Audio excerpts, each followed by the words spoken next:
Galates 1. Paul, apôtre, non de la part des hommes, ni par un homme, mais par Jésus-Christ, c'est-à-dire Dieu le Père, qui l'a ressuscité des morts.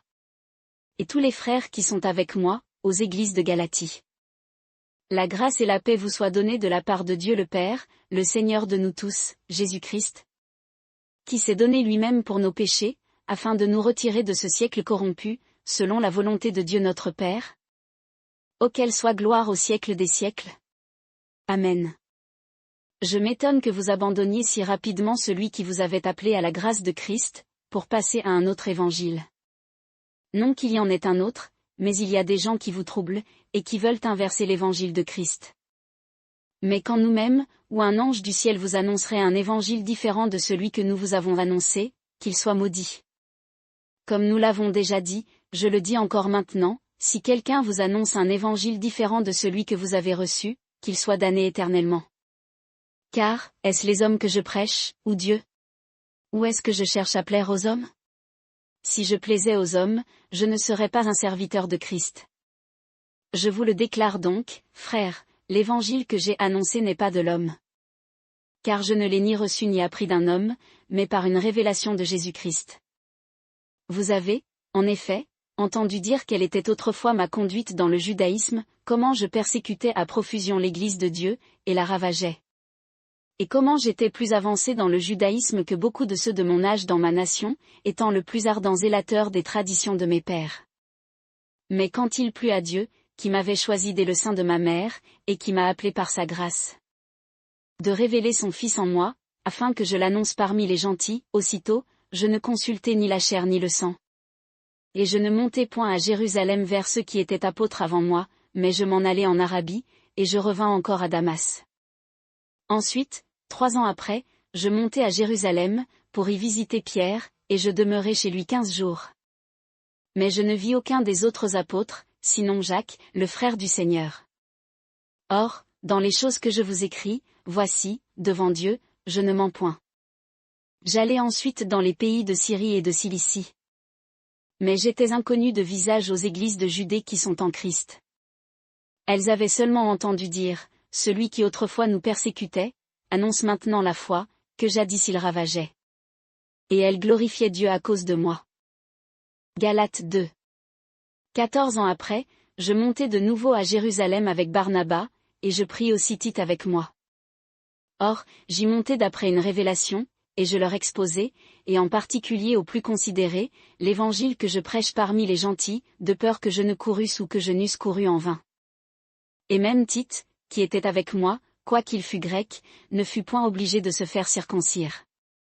Et cela à cause des faux frères qui, par négligence, s'étaient infiltrés subtilement, et qui vinrent particulièrement pour épier la liberté que nous avons en Jésus-Christ, afin de nous réduire en servitude. Nous n'avons consenti, pas même un seul moment, de nous soumettre à eux, afin que la vérité de l'Évangile fût maintenue parmi vous. Quant à ceux qui sont comptés pour quelque chose, il ne m'importe point quels ils ont été autrefois, car Dieu ne fait point exception de personne, les plus considérés, ils ne m'ont rien ajouté de plus. Au contraire, quand ils virent que l'Évangile m'avait été confié pour les incirconcis, comme à Pierre pour les circoncis. Car celui qui a agi efficacement dans Pierre, pour le rendre apôtre des Juifs, a aussi agi efficacement en moi, pour les gentils, ayant reconnu la grâce qui m'avait été donnée. Jacques, Cépha et Jean, qui sont regardés comme des colonnes, me donnèrent, à moi et à Barnabas, la main d'association, afin que nous allions, nous vers les gentils, et eux vers les circoncis. Seulement nous devions nous souvenir des pauvres, et je me suis appliqué à le faire. Or, quand Pierre vint à Antioche, je lui résistai en face, parce qu'il méritait d'être repris. Car, avant que quelques personnes fussent venues de la part de Jacques, il mangeait avec les gentils, mais dès qu'elles furent arrivées, il s'en retira et s'en sépara, craignant ceux de la circoncision. Et avec lui les autres Juifs se séparèrent aussi, de sorte que Barnabas même fut entraîné par leur hypocrisie. Mais, quand je vis qu'il ne marchait pas droit, selon la vérité de l'Évangile, je dis à Pierre, en présence de tous, si toi qui es juif, tu vis comme les gentils, et non comme les Juifs, pourquoi obliges-tu les gentils à vivre comme les Juifs? Nous, Juifs de naissance, et non pécheurs d'entre les gentils. Sachant que l'homme est justifié non par sa capacité de choisir ou les œuvres de la loi, mais par la foi en Jésus-Christ, nous avons nous-mêmes cru en Jésus-Christ, afin d'être justifiés par la foi en Christ, et non par les œuvres de la loi, parce que nulle chair ne sera justifiée par les œuvres de la loi. Mais si, en cherchant à être justifiés par Christ, nous étions nous-mêmes trouvés pécheurs, Christ serait-il donc un ministre du péché? Nullement. Car, si je rebâtis les choses de la loi que j'ai détruites, je me déclare moi-même un transgresseur. Car je suis mort à la loi par la loi même, afin de vivre pour Dieu. Je suis crucifié avec Christ, et si je vis, ce n'est plus moi, mais c'est Christ qui vit en moi, et si je vis encore dans la chair, je vis dans la foi au Fils de Dieu qui m'a aimé, et qui s'est donné lui-même pour moi. Je n'anéantis point la grâce de Dieu, car si la justice vient de la loi, Christ est donc mort en vain. Galates 3. Aux Galates dépourvus de sens. Qui vous a ensorcelé pour que vous n'obéissiez plus à la vérité? Vous, aux yeux de qui Jésus-Christ a été vivement décrit comme crucifié parmi vous? Je veux savoir de vous cette seule chose, avez-vous reçu l'Esprit par les œuvres de la loi, ou par la prédication de la foi? Avez-vous tellement perdu le sens, qu'après avoir commencé par l'Esprit, vous finissiez maintenant par la chair? Avez-vous tant souffert en vain? Si toutefois ce n'est qu'en vain. Celui donc qui vous communique l'Esprit, et qui fait des miracles parmi vous, le fait-il par les œuvres de la loi, ou par la prédication de la foi? Comme il est dit d'Abraham, il crut à Dieu, et cela lui fut attribué à justice. Sachez donc, que ceux qui ont la foi, sont les enfants d'Abraham. Aussi l'Écriture, prévoyant que Dieu justifierait les gentils par la foi, annonça d'avance l'Évangile à Abraham, en lui disant, « Toutes les nations seront bénies en toi. » C'est pourquoi ceux qui croient, sont bénis avec Abraham qui a cru. Mais tous ceux qui s'attachent aux œuvres de la loi, sont sous la malédiction, puisqu'il est écrit, « Maudit est quiconque ne persévère pas à faire toutes les choses qui sont écrites dans le livre de la loi. » Et que nul ne soit justifié devant Dieu par la loi ou par le choix, cela est évident, parce que, le juste vivra par la foi. Or, la loi ne justifie pas par la foi, mais dit, l'homme qui aura fait ces choses, vivra par elles. Christ nous a rachetés de la malédiction de la loi, quand il a été fait malédiction pour nous, car il est écrit, maudit quiconque est pendu au bois. Afin que la bénédiction d'Abraham se répandît sur les gentils par Jésus-Christ, et que nous recevions par la foi l'Esprit qui avait été promis. Frères, je parle à la manière des hommes, lorsqu'un contrat a été confirmé par un homme, personne ne l'abolit, ou n'y ajoute rien. Or, les promesses ont été faites à Abraham et à sa postérité. Il n'est pas dit, et à ses postérités, comme s'il s'agissait de plusieurs, mais comme d'une seule, et à ta postérité, qui est Christ. Voici donc ce que je dis, quant à l'alliance que Dieu a auparavant confirmée en Christ, la loi, qui n'est venue que 430 ans après, n'a pu l'annuler, pour abolir la promesse. Car, si l'héritage vient de la loi, ce n'est plus de la promesse. Or, Dieu l'a donné gratuitement à Abraham par la promesse. À quoi donc sert la loi? Elle a été ajoutée à la promesse à cause des transgressions, jusqu'à la venue de la postérité à qui la promesse avait été faite, et elle fut donnée par le moyen des messagers, et par l'entremise d'un médiateur.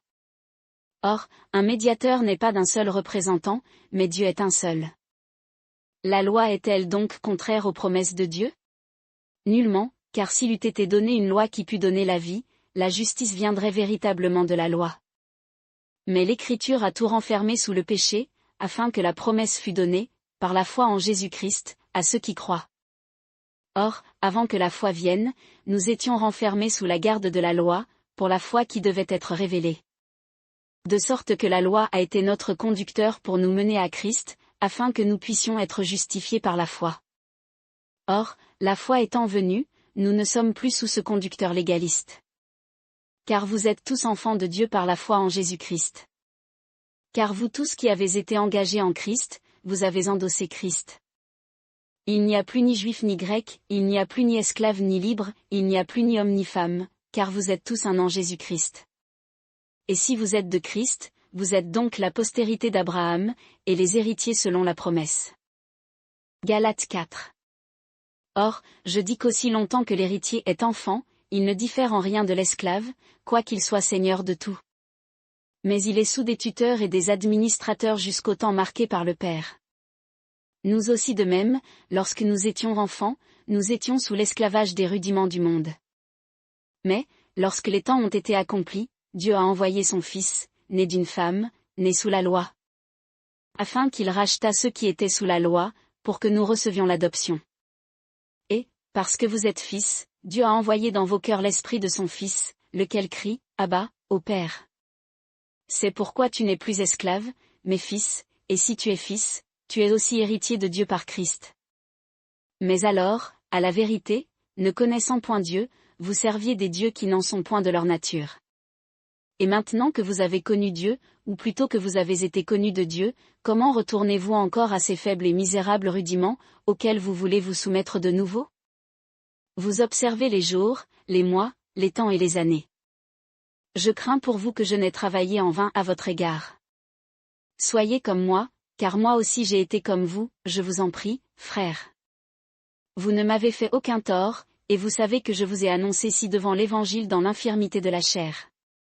Et vous ne m'avez point méprisé ni rejeté, à cause de ces épreuves que j'ai dans ma chair, mais vous m'avez reçu comme un messager de Dieu, et comme Jésus-Christ.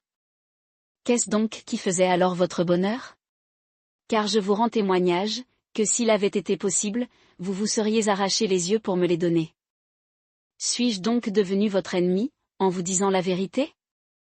Ils sont zélés pour vous, mais non loyalement, au contraire, ils veulent vous détacher de nous, afin que vous soyez zélés pour eux. Or, il est bon d'être zélé pour le bien en tout temps, et non pas seulement lorsque je suis présent parmi vous. Mes petits enfants, pour qui je sens de nouveau les douleurs de l'enfantement, jusqu'à ce que Christ soit formé en vous. Je voudrais être maintenant avec vous, et changer de langage, car je suis dans une grande inquiétude à votre sujet. Dites-moi, vous qui voulez être sous la loi, ne comprenez-vous point la loi? Car il est écrit, qu'Abraham eut 2 fils, l'un de l'esclave, et l'autre de la femme libre. Mais celui de l'esclave naquit selon la chair, et celui de la femme libre naquit en vertu de la promesse. Ces choses sont allégoriques, car ces 2 femmes sont 2 alliances, l'une du mont Sina, qui enfante des esclaves, et c'est Agar. Car Agar signifie le mont Sina, en Arabie, et elle correspond à Jérusalem, la prostituée d'Aak sans grave présent, qui est, en effet, esclave avec ses enfants. Mais la Jérusalem d'en haut est libre, et c'est elle qui est la mère fidèle de nous tous.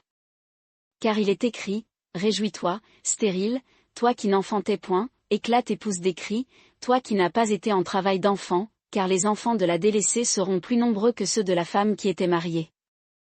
Pour nous, frères, nous sommes les enfants de la promesse, de même qu'Isaac. Mais, comme alors, celui qui était né selon la chair persécutait celui qui était né selon l'esprit, il en est de même maintenant. Mais que dit l'Écriture? Chasse l'esclave et son fils, car le fils de l'esclave ne sera point héritier avec le fils de la femme libre. Or, frères, nous sommes les enfants, non de l'esclave, mais de la femme libre. Galates 5. Tenez-vous donc fermes dans la liberté, dont Christ vous a rendu libre, et ne vous remettez pas de nouveau sous le joug de la servitude de la loi. Moi, Paul, je vous dis, que si vous vous faites circoncire, Christ ne vous servira de rien. Et je proteste encore à tout homme qui se fait circoncire, qu'il est obligé d'observer toute la loi. Christ est devenu sans effet à vous, et à quiconque de vous qui se justifie par la loi, car vous êtes rejetés de la grâce qui vous a été présentée. Car, pour nous, nous attendons par l'Esprit l'espérance d'être justifiés par la foi. Car en Jésus-Christ ce qui est efficace ce n'est ni la circoncision, ni l'incirconcision, mais la foi agissant par la charité. Vous courriez bien, qui vous a arrêté, que vous n'obéissiez plus à la vérité? Cette tendance nocive ne vient point de celui qui vous appelle. Un peu de levain fait lever toute la pâte. J'ai cette confiance en vous, par le Seigneur, que vous n'aurez point d'autre sentiment, mais celui qui vous trouble en portera la peine, quel qu'il soit. Quant à moi, frère, si je prêche encore la circoncision, pourquoi suis-je encore persécuté? Le scandale de la croix est donc anéanti. Puissent ceux qui vous troublent être retranchés. Frères, vous avez été appelés à la liberté, seulement ne faites pas de cette liberté un prétexte pour vivre selon la chair, mais soumettez-vous les uns aux autres par la charité. Car toute la loi est accomplie dans une seule parole, en celle-ci, tu aimeras ton prochain comme s'il serait toi-même. Mais si vous vous attaquez et vous vous ruinez les uns les autres, prenez garde que vous ne soyez détruits les uns par les autres. Je dis donc, marchez selon l'esprit, et n'accomplissez point les désirs de la chair. Car la chair a des désirs contraires à l'esprit, et l'esprit en a de contraires à la chair, et ces deux choses sont opposées l'une à l'autre, de telle sorte que vous ne faites point les choses que vous voudriez. Et si vous êtes conduits par l'esprit, vous n'êtes point sous la loi. Or, les œuvres de la chair sont manifestes, ce sont l'adultère, la perversion, l'impureté, la débauche, l'idolâtrie, les enchantements, les hostilités, les querelles, les jalousies, les rancunes, les conflits, les séditions, les hérésies, les obsessions, les avortements meurtriers, les saouleries, les festivités licencieuses, et les choses semblables. Je vous dis d'avance, comme je vous l'ai déjà dit, que ceux qui commettent de telles choses, n'hériteront point le royaume de Dieu. Mais le fruit de l'esprit est la charité, la joie, la paix, l'endurance, la bienveillance, la compassion, la fidélité, la douceur, la discipline. La loi n'est point contre ces choses. Or, ceux qui appartiennent à Christ, ont crucifié la chair avec ses passions et ses convoitises.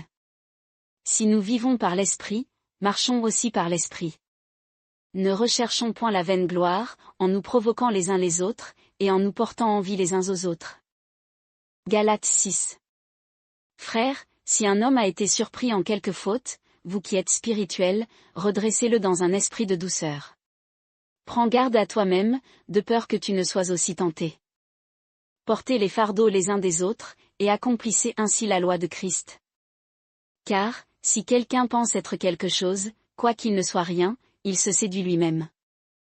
Mais que chacun éprouve ses actions, et alors il aura sujet de se glorifier, pour lui-même seulement, et non par rapport aux autres. Car chacun portera son propre fardeau. Que celui qu'on instruit dans la parole, partage toute bonne chose avec celui qui l'instruit. Ne soyez point séduits, on ne se moque point de Dieu, car ce que l'homme aura semé, il le moissonnera aussi. Celui qui sème pour sa chair, moissonnera de la chair la corruption, mais celui qui sème pour l'esprit, moissonnera de l'esprit la vie éternelle. Ne nous lassons point de faire le bien, car nous moissonnerons dans la saison convenable, si nous ne nous relâchons pas.